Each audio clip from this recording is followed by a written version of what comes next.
Boa noite a todos os nossos irmãos do 24º Conselho Espírita de Unificação.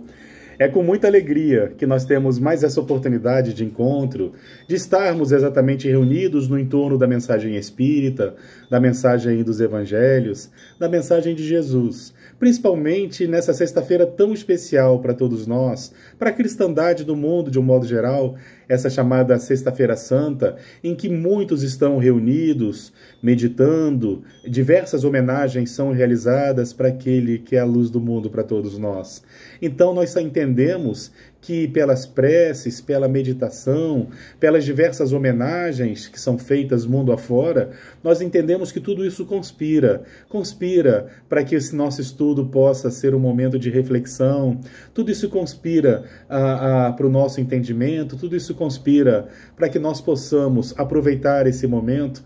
E, em especial, nessa sexta-feira, nós temos ainda mais uma ocasião a ser relembrada, porque foi exatamente no dia 18 de abril de 1857, o dia que nós consideramos como o marco inicial da mensagem espírita. O início da mensagem espírita, porque foi no dia 18 de abril que Allan Kardec publicou a primeira versão de O Livro dos Espíritos, há exatamente 168 anos. Hoje nós estamos comemorando 168 anos da mensagem espírita para a humanidade. Então é uma sexta-feira muito especial. E eu queria iniciar exatamente agradecendo aos coordenadores, dirigentes do Conselho Espírita de Unificação, por me darem essa oportunidade de podermos nos reunir fazendo esse estudo nessa noite tão especial para todos nós. Então, naturalmente, eu inicio agradecendo a esses coordenadores, agradeço aos nossos irmãos que estão reunidos comigo, exatamente pela paciência, agradeço também pela compreensão. Somos gratos aos nossos amigos espirituais que nos auxiliam misericordiosamente, mas somos gratos principalmente àquele que é a luz do mundo para todos nós, aquele que nos recebeu a todos nesse educandário, aquele que, apesar das nossas dificuldades, das nossas limitações, compreendedor que é das nossas dificuldades, mas também das nossas virtudes, nos recebeu a todos carinhosamente, garantindo que todos nós recebamos tudo aquilo do qual nós necessitamos para o nosso progresso, para o nosso burilamento. Então nós iniciamos o nosso modesto estudo agradecendo esses personagens todos. E eu gostaria de iniciar o nosso estudo exatamente relembrando dele. Ora, se Jesus é para nós nosso modelo e guia, é natural que nós encontremos nos seus evangelhos, que nada mais são do que o seu registro biográfico, não é isso? É natural que nós encontremos nos seus evangelhos importantes lições para as nossas vidas, para a tarefa da nossa reforma íntima, de sermos melhores, de vencermos-nos. Tem uma passagem que eu gosto muito, citada em mais de um evangelho, mas eu vou utilizar a narrativa de João. Tem uma passagem que eu acho uma das mais belas dos evangelhos. Diz que teve um determinado momento em que os fariseus começaram a perceber o quanto crescia em números os seguidores de Jesus. Gente, não é difícil nós entendermos isso. Onde quer que Jesus fosse, uma multidão o acompanhava. Onde quer que Jesus chegasse, uma multidão o aguardava. Era natural que fosse assim, porque era Jesus entre nós. Não seria diferente nos dias de hoje. Imaginemos se não fosse nos dias de hoje, se nós também não iríamos ao seu encontro, mesmo que por curiosidade. Talvez alguns de nós fossem ao seu encontro verdadeiramente com o objetivo de encontrar nesse momento um divisor de águas para as suas vidas. Outros talvez o fossem por curiosidade. Mas a verdade é que muitos de nós iríamos também ao seu encontro nos dias de hoje. E naquele tempo não foi diferente, as multidões iam atrás de Jesus. Em alguns momentos, Jesus tinha momentos reservados com seu colégio apostólico, mas na grande parte dos momentos, principalmente nos instantes finais da sua passagem pela terra, era natural que uma multidão o aguardasse onde quer que ele fosse. E isso começou a incomodar os fariseus. Estando Jesus na Judéia, os fariseus, segundo a narrativa de João, Os fariseus, eles perceberam que os discípulos de Jesus, aqueles que o seguiam, já eram em maior número do que os discípulos de João o Batista. Isso havia colocado a vida de Jesus em risco. Então Jesus se viu tendo que sair da Judéia pela sua própria segurança. Ele sai da Judéia no sentido da Galileia. Só que na viagem da Judéia para a Galileia, eles passariam pelo território da Samaria. Os judeus, de um modo geral, eles evitavam o território dos samaritanos. Eles preferiam fazer um caminho mais longo, um caminho, inclusive, que cruzava o Rio Jordão por 2 vezes. Eles preferiam fazer um caminho mais longo do que passar pelo território dos samaritanos. Entretanto, Jesus, ele volta-se para os seus discípulos e afirma que tem necessidade de passar pela Samaria. Os seus discípulos, naturalmente, que deviam ter ficado incomodados, não é isso? Mas naturalmente o obedecem e adentram o território da Samaria. Quando eles estão passando pelo território da Samaria, Jesus então chega até Sicar. Sicar era a capital da Samaria. O nome Sicar é uma alusão ao produto, ao cultivar, ao produto agrícola que era produzido naquela região, que era o açúcar. Chegando então em Sicar, Jesus ele para próximo a um poço cavado pelo patriarca Jacó, que havia vivido naquelas terras. Jesus para próximo a esse poço e os seus discípulos eles saem à cata de alimentos. Isso porque já era meio-dia, então já estava na hora do almoço, não é isso? Os seus discípulos saem na cata de alimentos e Jesus teria ficado sozinho, segundo a narrativa de João, quando de repente caminha em direção ao poço uma mulher carregando um cântaro. Naturalmente, que ela estava indo buscar água nesse poço. Quando ela se aproxima de Jesus, Jesus teria iniciado um diálogo, um dos diálogos mais lindos dos evangelhos, que merece, fruto, fonte de inúmeras lições para todos nós, mas são muitas lições mesmo. Nós não sabemos o nome dessa mulher.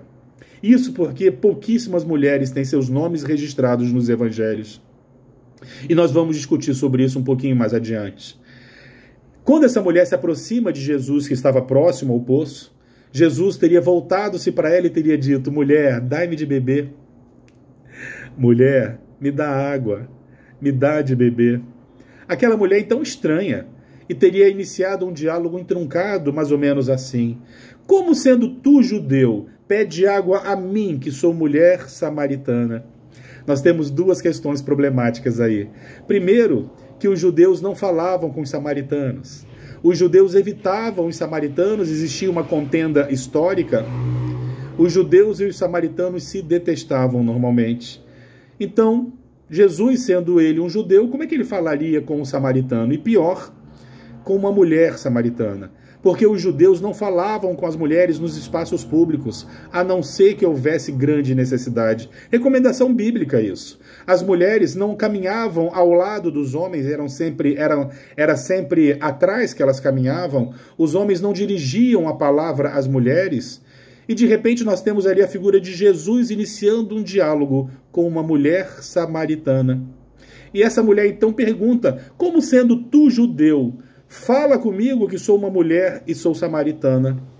O que Jesus teria respondido para ela: ah, mulher, se tu soubesse quem é que te pede, eras tu quem mo pediria. E a água que eu tenho para te oferecer é água viva. E quem bebe dessa água não torna a sentir sede. Que diálogo maravilhoso. Essa mulher então questiona: mas que água é essa? Como que você vai me oferecer dessa água se eu vejo que você não tem nenhum balde? É verdade, como é que ele tiraria a água do poço se ele não possuía sequer um balde? E ela continuava dizendo que aquele poço havia sido cavado pelo patriarca Jacó para que seus filhos e animais pudessem ter água. E qual era a fonte que Jesus tinha para oferecer água a ela? O que Jesus teria dito algo mais ou menos assim, que a água que ele tinha para oferecer era a água da fonte viva. E todo aquele que bebesse dessa água não tornaria a sentir sede, e se converteria em fonte, descedentando as pessoas que encontrasse pelo caminho. Ele naturalmente não estava se referindo à água, à água física, ele não estava se referindo à hidratação. Naturalmente, ele estava falando da mensagem. É uma interpretação minha, uma interpretação pessoal. Mas Jesus era a fonte dessa mensagem do amor, essa mensagem que verdadeiramente transforma as almas e que auxilia nos sequiosos de compreensão, de fraternidade. Ela verdadeiramente descedenta nossas almas, nós que ansiamos pelo nosso progresso no sentido do amor, da fraternidade. E ele oferecia essa água para essa mulher, e ele inicia então um diálogo impressionante, que nós verdadeiramente não teremos, não é objeto de estudo nessa noite, mas recomendo que busquemos esse diálogo, vocês verão a profundidade desse diálogo maravilhoso. Mas, conforme eles vão conversando, essa mulher, percebendo que estava conversando com um profeta, tem um determinado momento que seus discípulos voltam. E quando seus discípulos retornam e encontram Jesus conversando com uma mulher, eles ficam impactados. Pedro fica impactado. Ele se ofende verdadeiramente por ter encontrado Jesus a sós, conversando com uma mulher. Relembrando, os judeus não falavam com os samaritanos. Os judeus não falavam com as mulheres sem que houvesse uma necessidade. Jesus as tinha ao lado. Jesus caminhava com as mulheres. Tudo isso desafiava os conceitos da época. As mulheres, elas eram coisificadas. Durante séculos, milênios, as mulheres sempre foram coisificadas, foram colocadas como alguém inferior aos homens. Isso porque na mitologia bíblica, por exemplo, sendo a mulher fruto da costela do homem, tendo sido criada por Deus apenas para satisfazê-lo, é natural que ela se encontrasse numa posição inferiorizada. E isso acontecia. Os judeus, os homens judeus, eles não falavam com as mulheres, eles não caminhavam com as mulheres, e isso está claro em diversas passagens dos evangelhos. Jesus caminhava ao lado delas, ensinava às mulheres tudo o que era proibido, tudo que estava em desacordo com as tradições. Jesus, ele caminhava com as mulheres, ele se relacionava com os samaritanos. Uma das parábolas mais lindas que Jesus nos ensina fala exatamente da viagem, fala exatamente do encontro com um samaritano, não é isso? Quando um homem descia de Jerusalém a Jericó, e ele é assaltado e deixado quase morto na beira do caminho, Jesus evidencia a nobreza de um determinado samaritano. Nós temos uma passagem, por exemplo, em que Jesus cura 10 leprosos e apenas um retorna para agradecê-lo. Era um samaritano. Então Jesus, sempre que podia, ele enaltecia a figura dos samaritanos, apesar de toda a discriminação que existia. Apesar de toda a intolerância com relação a esses personagens, Jesus ele sempre desafiava o sistema nesse sentido. Não à toa a mensagem dos evangelhos ficou conhecida como Boa Nova, porque era uma novidade, tudo que ele fazia era uma novidade. Rompia com aqueles conceitos conservadores de então. Jesus verdadeiramente desafiava as regras. Em diversos momentos nós encontramos ele sendo questionado por que seus discípulos não jejuavam, por que Jesus curava no dia de sábado, que era proibido qualquer atividade no dia de sábado, por que Jesus não fazia os ritos, como por exemplo o de ablução das mãos, ou de lavar as mãos. Então Jesus ele era o tempo todo questionado porque ele tinha um comportamento diferente. E exatamente por desafiar esse sistema, a sua mensagem acabaria sendo conhecida como Boa Nova. A palavra evangelho, ela exatamente quer dizer isso, a boa novidade. Porque o que Jesus trazia para nós era verdadeiramente diferente de tudo aquilo que nós conhecíamos. Num determinado momento, estando Jesus em Cafarnaum, ele chegou ao cúmulo, mas ele chegou ao cúmulo do absurdo para aquelas pessoas, de ter curado o servo de um centurião romano. Meu Deus!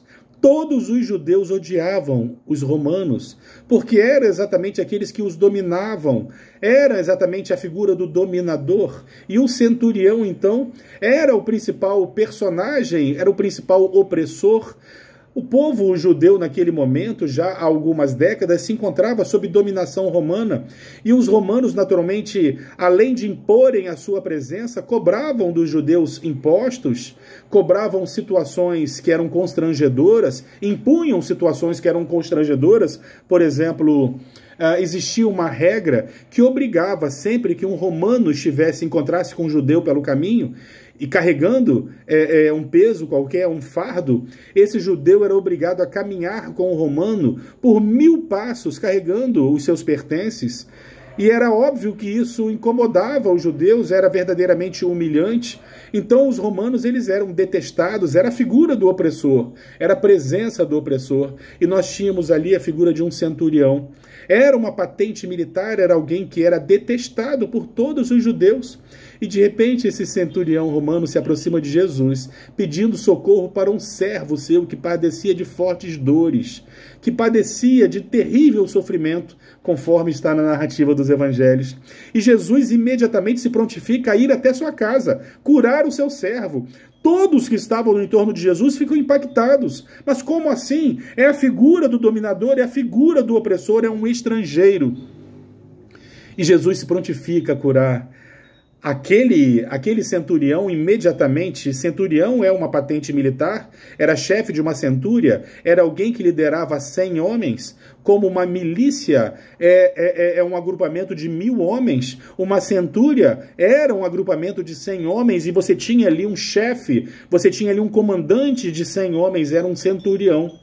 Era naturalmente alguém que era temido, respeitado e odiado por todos os judeus. Eles estavam espalhados especialmente na Galileia, mas até em Jerusalém eles tinham torres de controle, torres de comando, onde eles ficavam do alto dessas torres observando o comportamento dos judeus. Isso naturalmente que deixavam todos os judeus extremamente incomodados. Quando esse personagem procura por Jesus pedindo socorro para um servo seu, Jesus imediatamente prontifica-se a ir até a casa desse centurião, mas imediatamente esse centurião recusa, dizendo: não sou digno que vás à minha casa. Entretanto, eu sou um chefe, eu conheço hierarquia. E se eu digo para um soldado meu, vai, ele vai. Se eu digo volta, ele me obedece. E eu tenho certeza que basta um comando seu e o meu servo ficará curado. E segundo a narrativa dos evangelhos, isso aconteceu. No exato momento em que eles dialogavam, recebiam a notícia de que seu servo estava curado. Mas o mais curioso é o que Jesus fala para os seus discípulos. Jesus teria voltado-se para os seus discípulos e teria dito que nem em Israel, entre os seus irmãos de raça, ele havia encontrado tamanha fé. E disse mais, ele disse que no reino de Deus, no reino dos céus, sentariam-se à mesa ao lado de Abraão, Isaque e Jacó, importantes patriarcas judeus estrangeiros que viriam do Oriente e do Ocidente. E muitos irmãos de raça não poderiam adentrar o reino dos céus, e muitos estrangeiros adentrariam. O que era uma mensagem impactante para aqueles personagens, que eram todos que se ufanizavam, não é isso? Que acreditavam, que criam verdadeiramente serem eles uma raça eleita por Deus, privilegiados, e de repente Jesus avisava que não é bem assim, que muitos que viriam de fora, estrangeiros, sentariam-se à mesa com os patriarcas. Era natural que a mensagem de Jesus ela fosse por muitos detestada, porque ele rompia verdadeiramente com velhos conceitos. Ele rompia com velhos conceitos, e era natural que toda a boa nova, toda a novidade que ele trouxesse fosse muito para muitos de nós. Nós não tivemos condições de compreender a sua mensagem a seu tempo.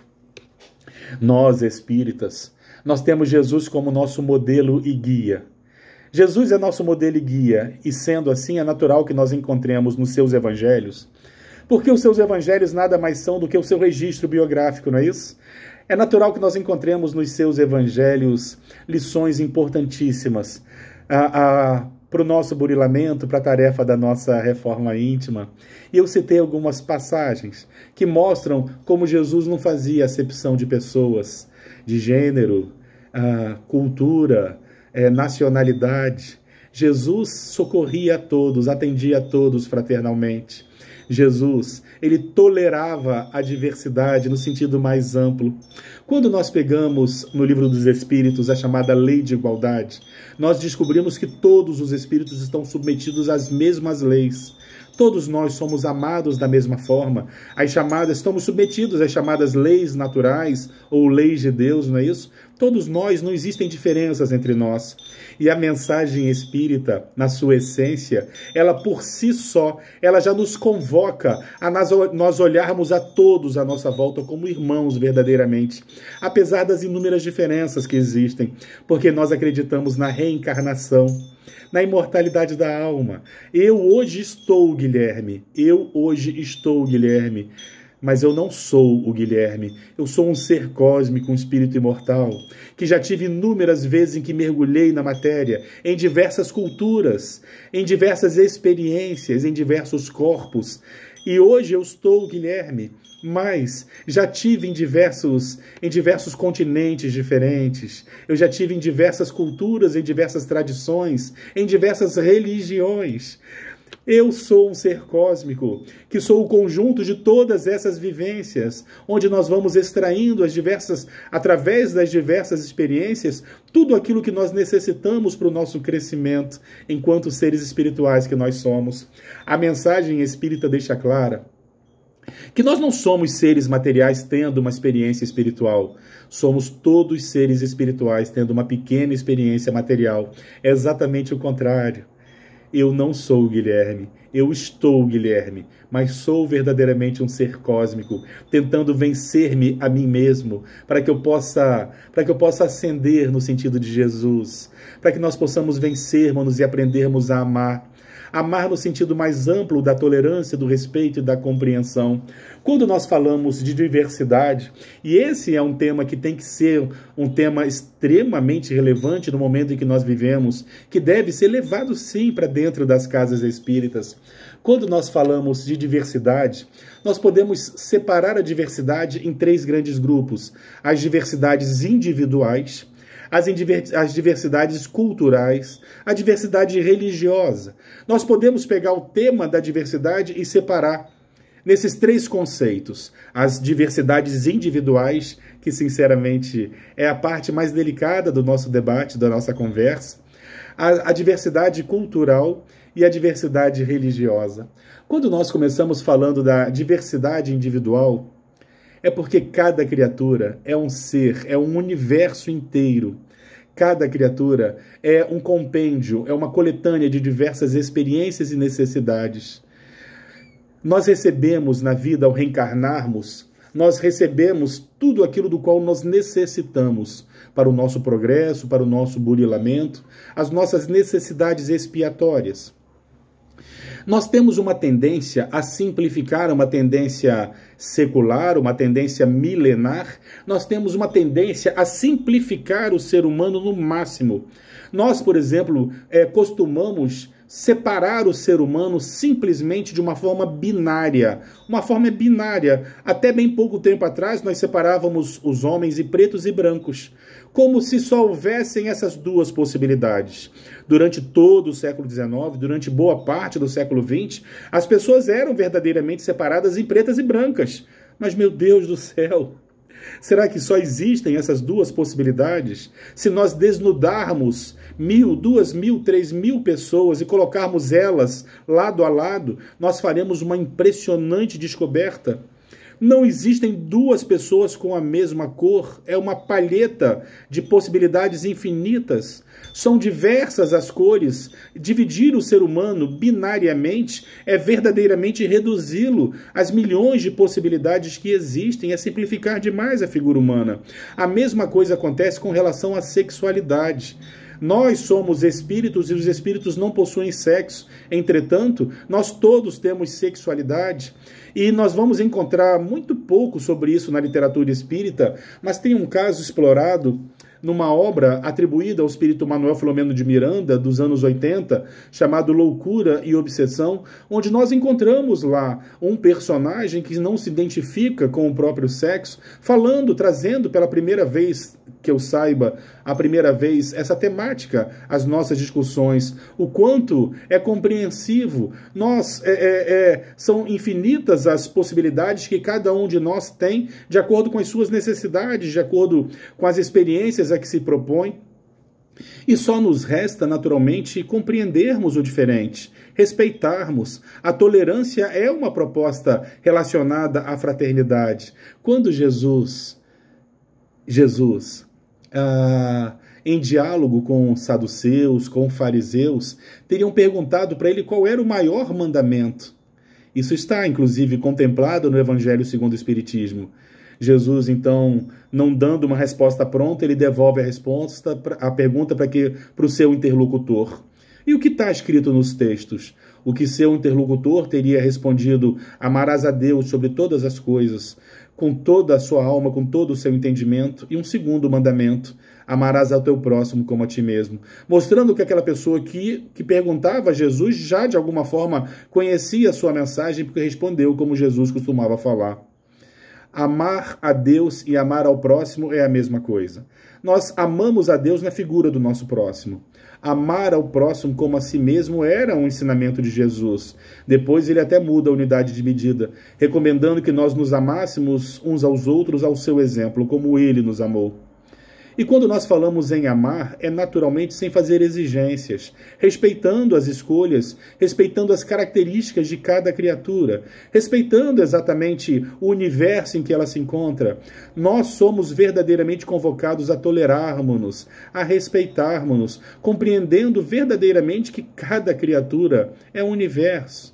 Acontece que nós andamos às vezes tão adoecidos, mas tão adoecidos, que nós queremos exigir que as pessoas tenham comportamentos que nós julgamos corretos, como se os nossos conceitos fossem os corretos, fossem os únicos, ignorando que essa é uma verdade vaidosa da nossa parte. Nós não temos como exigir que as pessoas pensem como nós pensamos ou sintam como nós sentimos. Às vezes nós estamos tão adoecidos que nós queremos determinar até quem o outro pode amar. Olha que absurdo!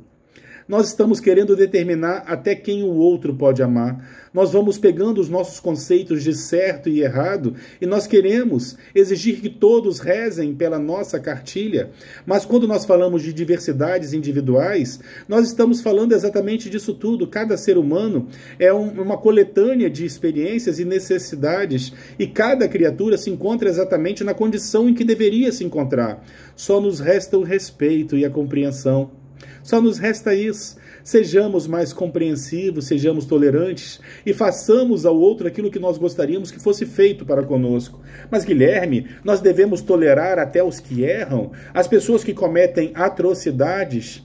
Meus irmãos, cada um só tem para oferecer, só pode dar aquilo que possui. Às vezes nós estamos exigindo do outro aquilo que ele não tem para nos dar. E é descaridoso nós exigirmos isso das pessoas.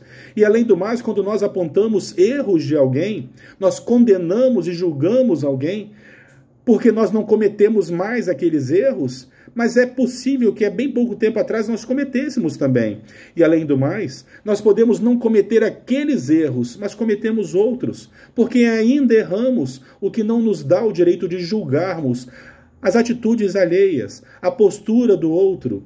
Nós somos convocados por Jesus, nós somos convocados a olharmos com olhos de bondade. Para as pessoas à nossa volta, nós encontramos no Evangelho de Mateus uma das frases mais lindas que diz: se teus olhos forem bons, todo o seu corpo se converte em luz.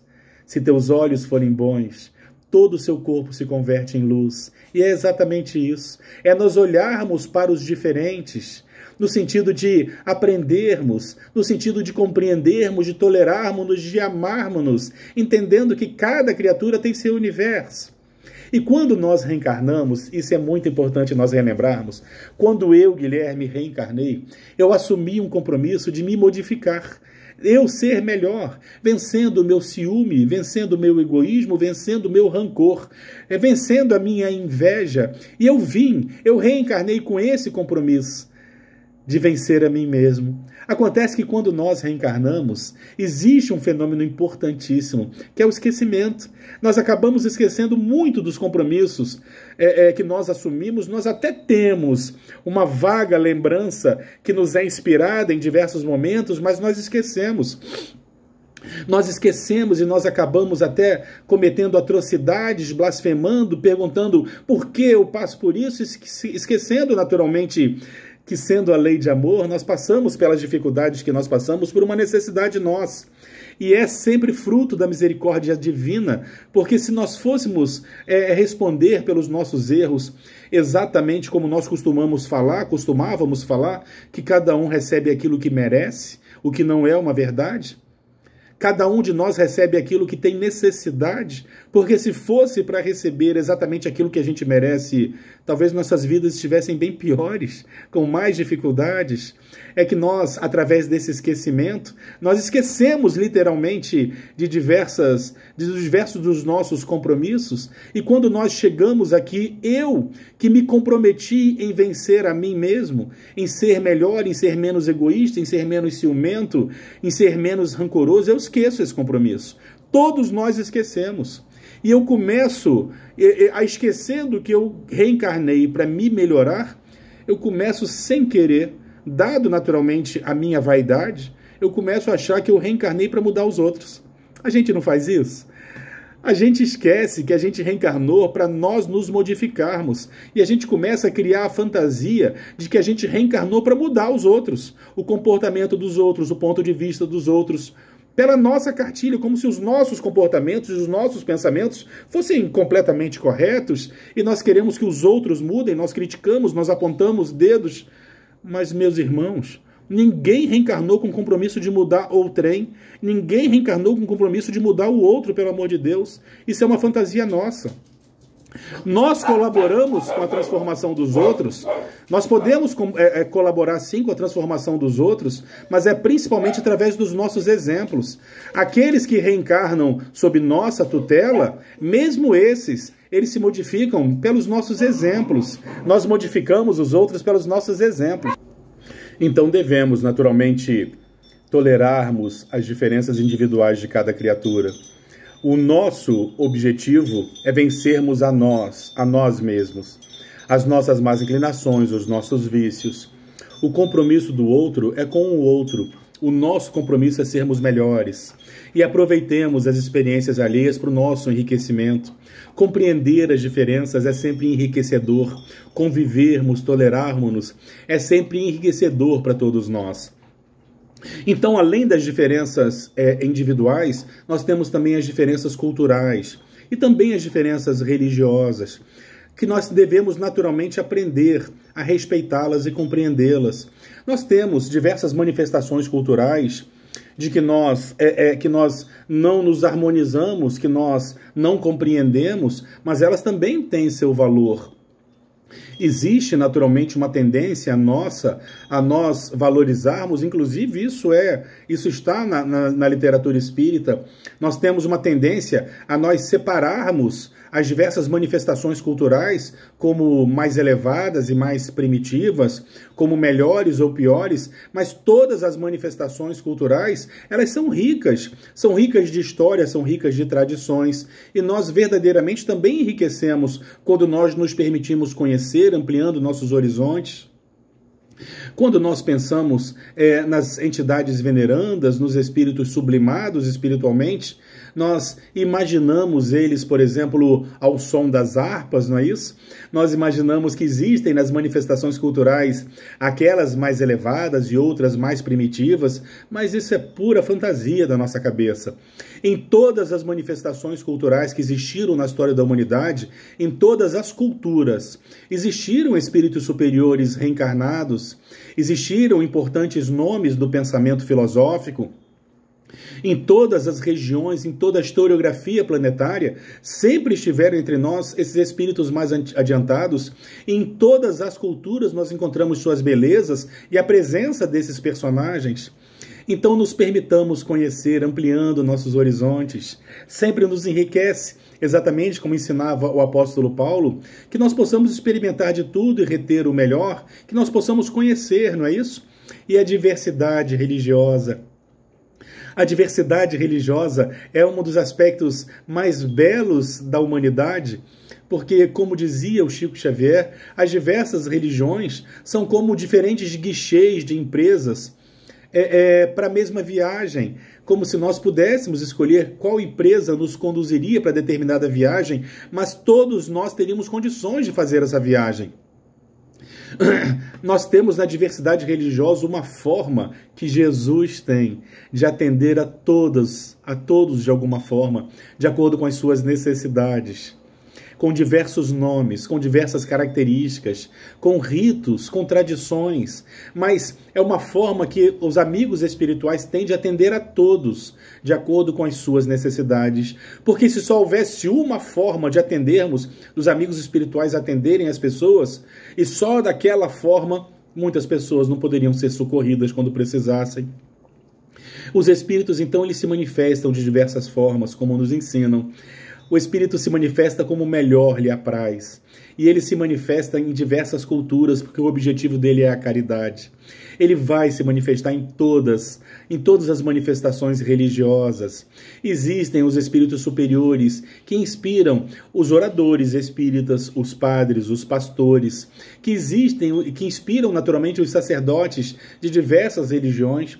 Ah, Guilherme, mas existem aqueles que se equivocam, sim. Também os existem na mensagem espírita. Existem aqueles médiuns que se equivocam, que tropeçam, e as pessoas, infelizmente, acabam não seguindo a mensagem espírita, mas acabam se tornando adeptos de médiuns. E médiuns se equivocam, são pessoas como eu, como todos nós. Então existem pessoas que se equivocam em todas as manifestações humanas. Não seria diferente com a mensagem espírita. E a diversidade religiosa é exatamente uma forma que os amigos espirituais encontraram de atender a todos. Todos, de alguma forma, têm a oportunidade de receberem a mensagem da espiritualidade. É natural que existem espíritos que são capazes de perceber as mensagens mais sublimes, mas existem outros que precisam da mensagem de forma mais grosseira, às vezes com umas palavras diferentes, com palavras mais fortes, mas todos têm a oportunidade de encontrarem espiritualidade nas diversas manifestações. Muita caridade é feita nas diversas manifestações religiosas, muito auxílio espiritual é distribuído nas diversas manifestações religiosas. Então, quando nós pensamos em diversidade no sentido cultural, no sentido religioso, no sentido das individualidades, nós espíritas só temos a ganhar com essa discussão, só temos a ganhar no sentido da tolerância, da compreensão e da fraternidade, que nós possamos aprender de alguma forma a caminharmos lado a lado, ombreados, vencendo os nossos preconceitos, permitindo conversar, conhecer, compreender, e nós vamos verdadeiramente ver se descortinar no nosso horizonte milhões de novas possibilidades de sermos melhores. Mas é necessário que nós admitamos a diversidade, que nós saibamos compreender e tolerarmos-nos, que nós saibamos entender que a nossa verdade é repleta de falhas, que nós não somos donos da verdade, que existem muitas verdades, que existem muitas formas diferentes de se enxergar a mesma verdade. Então toleremo-nos, compreendamos e não percamos nosso tempo apontando dedos, apontando as diferenças, levando-se em conta que existem diversos pontos que são afins, que são iguais. Então, vamos nos debruçar sobre esses pontos. Vamos exatamente somar ao invés de subtrair. Vamos nos aproximar ao invés de nos repelirmos. Quando nós falamos de diversidade, é exatamente isso tudo. A mensagem espírita por si só é um convite à inclusão, é um convite à tolerância e à fraternidade, é um convite a darmos as mãos, todos nós invariavelmente, cantando hinos de louvor em direção a Jesus. Meus irmãos, a mensagem espírita é, na sua essência, por ser reencarnacionista, por ser evolucionista, ela é verdadeiramente um convite para que nós consigamos olhar cada criatura como um universo particular. Cada criatura com as suas belezas, com a sua natureza, com as suas diferenças. A natureza à nossa volta nos dá exemplos de diversidade. Como eu disse, nas nossas cabeças não existe um fio de cabelo sequer igual ao outro. Numa árvore não existe sequer duas folhas iguais. no nosso corpo, nós temos cerca de 60 trilhões de células, nenhuma igual a outra, nenhuma igual a outra. Na natureza, nós até temos fenômenos em que existe, por exemplo, indivíduos com exatamente o mesmo genoma, mas mesmo esses indivíduos, os chamados gêmeos verdadeiros, eles em algum momento vão apresentar as digitais diferentes, comportamentos diferentes, eles vão fazer escolhas diferentes. Então a diferença é uma grande lição da natureza para todos nós. Precisamos aprender a tolerarmos-nos, vencendo os nossos preconceitos, vencendo as manifestações do nosso ego, de acharmos que o que é nosso é melhor, o que é nosso é mais importante, o que é nosso deve vir primeiro. Absurdo. São absurdos naturalmente. O próprio Cristo, em diversos momentos, ele nos dá exemplos em que ele buscava a diferença, mesmo que desafiando o sistema, mesmo que sendo criticado, perseguido, mesmo que colocado numa cruz. Ele até no último instante, ele militou pelo amor, pela fraternidade, pelas diferenças. Meus irmãos, as diferenças chamadas indiferenças individuais, elas são todas momentâneas. Porque, como nos ensina no Livro dos Espíritos, na chamada Lei de Igualdade, somos todos iguais e subordinados às mesmas leis que regem o universo. Todos nós, invariavelmente. Então, vamos parar de enxergar as diferenças e vamos tentar enxergar naqueles que estão à nossa volta, para que nós possamos somar. Vamos encontrar aquilo que nós temos em comum. Se o que nós temos em comum é a fraternidade, unamo-nos fraternalmente. Se o que nós temos em comum é exatamente a liberdade, as ideias libertadoras, então unamo-nos em torno dessas ideias. Nós vamos perceber que nós temos muito mais em comum do que divergentes. Mas é necessário que nós nos permitamos essas novas experiências. A diversidade cultural, a diversidade religiosa e as diversidades individuais é uma temática para que nós possamos trabalhá-las nas nossas casas espíritas, mas principalmente nos nossos corações. Recentemente, no seio do Espiritismo, diversas obras têm sido publicadas com essa temática, coisa que era muito difícil há um tempo atrás, o que mostra que verdadeiramente a mensagem espírita como um todo, ela é aberta a movimentações e mudanças, acompanhando naturalmente o avanço da humanidade. E conforme nós encontramos Kardec escrevendo, nós vamos nos surpreender daqui a algum tempo, quando nós percebemos que nós seremos capazes de admitir diversas coisas que nós temos dificuldade nos dias de hoje. Ele falava naturalmente sobre as manifestações espirituais, que as que eram intoleradas em alguns núcleos, para algumas pessoas, em algumas culturas, mas afirmava ele que chegaria um dia em que nós nos surpreenderíamos com o quanto que tudo isso parecia ser muito natural aos nossos olhos, porque tudo modifica, nada permanece estático. Meus irmãos, que a paz de Jesus esteja em nossos lares, em nossas vidas, nessa Sexta-feira Santa, nessa data tão especial, na data em que se aniversaria, no 18 de abril, aniversário da mensagem espírita, que nós possamos aproveitar para fazermos nossas preces de gratidão, que nós possamos aproveitar para nos reunirmos nas nossas reflexões. Que a paz de Jesus permaneça entre nós.